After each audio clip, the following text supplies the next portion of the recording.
also realized we only had 2 weeks to put it together. This evidence was highly technical. How could we explain it in a way that even a judge could understand? Well, we found exactly the right way to explain it. And it was to use an interesting little point. We've known for a long time that we share common ancestors with the other great apes, gorillas, orangs, chimps, and so forth. But there's something really interesting about this. We human beings carry 46 chromosomes, 23 pairs. Each of you got 23 chromosomes from mom, and you got 23 from dad. But all the other great apes have 48 chromosomes. They got 24 from mom, 24 from dad. So what happened? Is it possible that in the lineage leading to us, a pair of chromosomes just got lost? The answer is no. Any primate geneticist will tell you. There's so many important genes on every chromosome that the loss of both members of a homologous pair of chromosomes would be fatal. Be fatal in us, be fatal in the chimpanzee. So the only possible explanation is the 2 chromosomes which are separate in the other primates must have got accidentally stuck together to form a single chromosome in us. That would drop us from 24 pairs down to 23. So it's a very good explanation. What makes it scientific is that it's testable. The reason it's testable is because if that's true, somewhere in our genome, there should be a chromosome which is formed by the fusion of 2 primate chromosomes. We should literally be able to see the Scotch tape holding those 2 pieces of the chromosome together. And if we don't find it, that's powerful evidence against evolution. And that's why, again, evolution is a testable scientific idea. Now, how would we test it? Any of the recent biology students in the room will tell you that the tips of chromosomes have very special DNA sequences on them called telomeres. They're only found in the tips, very characteristic. Near the centers, there are other equally special DNA sequences called centromeres. If one of our chromosomes was formed by the fusion of 2 ancestral chromosomes, and by the way, this happens in laboratory animals all the time, so we know it happens, that resultant chromosome should be easy to recognize. It should have telomeres not just at the ends, but at the middle, where they don't belong, at the fusion site, and it should carry 2 centromeres. So now what we have to do is to look at our own genome. Do we have such a chromosome? Drum roll. The answer is yes. It's chromosome number 2. It turns out that human chromosome number 2, I'll read you from this paper, is unique to the human lineage. It emerged as a result of the head-to-head fusion of 2 chromosomes that are still separate in other primates. Where's the Scotch tape?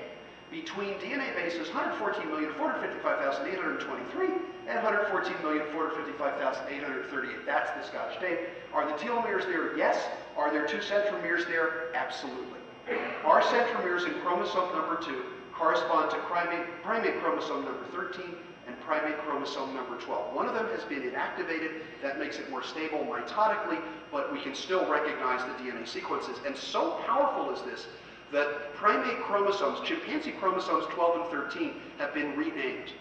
They're now called, for the purposes of genetic analysis, chromosome 2A and 2B, because they correspond to those 2 halves of the human chromosome. So another way to make my friend's suggestion, make the argument short and sweet, you remember the what about the fossils, is to say, we have the genes, we win. Argument is over. Now, the other thing that I have to bring to you from the trial is this textbook called Pandas and People. When you open the textbook, it sounded very scientific. Here is the very definition of intelligent design. It means that the various forms of life began abruptly through an intelligent agency with their distinctive features already intact, fish with fins and scales, birds with feathers, beaks and wings, and so forth. Sounds very scientific. Before the trial, our attorneys subpoenaed the publishers of the book, and they asked them, have you ever published this book in an earlier edition, maybe under a different name? Turned out they had. And when these old editions were provided, we were shocked. And we were shocked because it turns out the old edition lined up paragraph for paragraph with this book with a subtle difference. Here's one of those paragraphs, and look at the subtle difference. Creation means various forms of life begin abruptly through an intelligent creator with their distinctive, it's the same paragraph. And all these guys did was to take this book and basically do a Microsoft Word find and replace and paste the word designer over the word creator and then claim it was not a book about creationism. Now, how extensive was this? Barbara Forrest from Southeastern Louisiana University analyzed all of these earlier versions of the book. In red, the number of times they mentioned creation.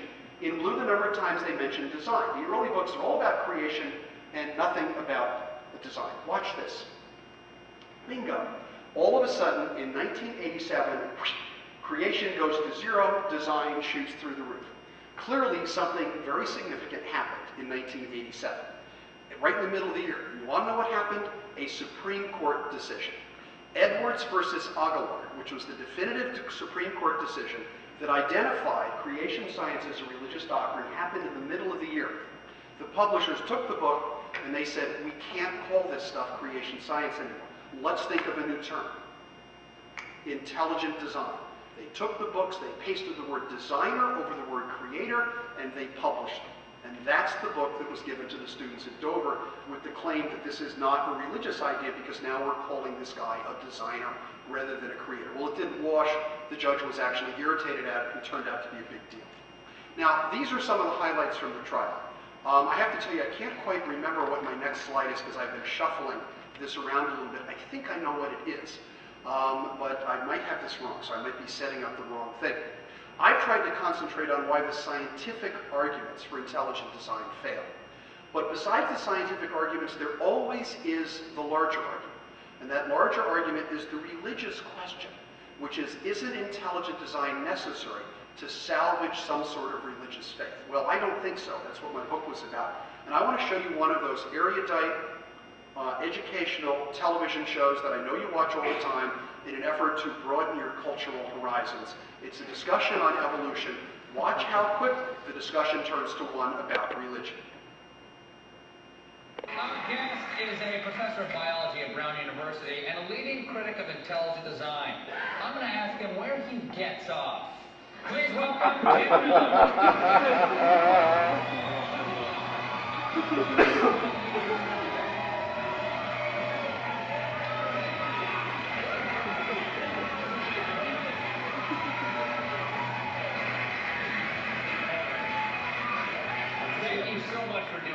This is a thrill for me. It's a thrill for me. Let me ask you something. Walk me through, I want to give you a shot here. Explain evolution from the primordial soup to how I got here today in my limo. Oh, that's it. Just walk me through it. Take 30 seconds. Okay. How about if we crawl? Basically, what evolution tells us is that we are united, we're put together in the fabric of life with every other living thing on this planet. Up until about, 200-300 years ago, people thought that life on Earth had never changed. But they immediately became aware at the end of the 17th and 18th century that life had changed. And the process of change, explaining that, has been one of biology's biggest projects for the last 150 years. And that explanation is evolution. Speaking of designers, you're a Catholic. Yes, sir. I'm a Catholic also. Have you forgot the creed? Jesus, through him, all things were made. For us men and for our salvation. I remember all this very well. Okay. But there's also... Don't you see conflict there? You got to choose. There's not a conflict. Here's the problem. The biggest thing that the opponents of evolution have going for them is a fiction. It's not true. And that is the idea that evolution and religion have to be in opposition to each other. What it amounts to, in a sense, is that I have a higher opinion of God than the people who favor intelligent design. Because they think he's sort of a little pedestrian God who has a lot of cheap tricks. He had to design this. Whoops, it went extinct. He designed that. It went extinct. The fossil museums of the world are filled with his mistakes. My view is that I've got a higher opinion. This is a guy who was so clever that he set a process in motion that gave rise to everything on this planet, and you and me and maybe even Bill O'Brien. You know what?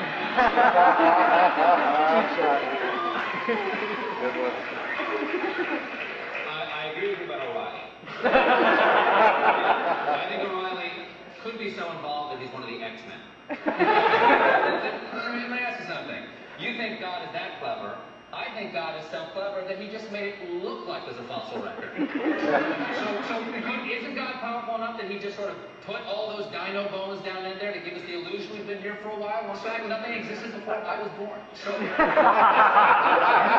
theory is essentially what I would call the Steve Martin theory of evolution, which is that God put all these things down here just to show us he's a wild and crazy guy. Well, I don't reject that for scientific reasons. I reject it for theological ones, which is that I don't choose to believe in a deceptive creator. Mr. Miller, will you come back? We've got to go now, but will you please come back on another show and explain to me this whole sun doesn't go around the earth thing? Tim Miller.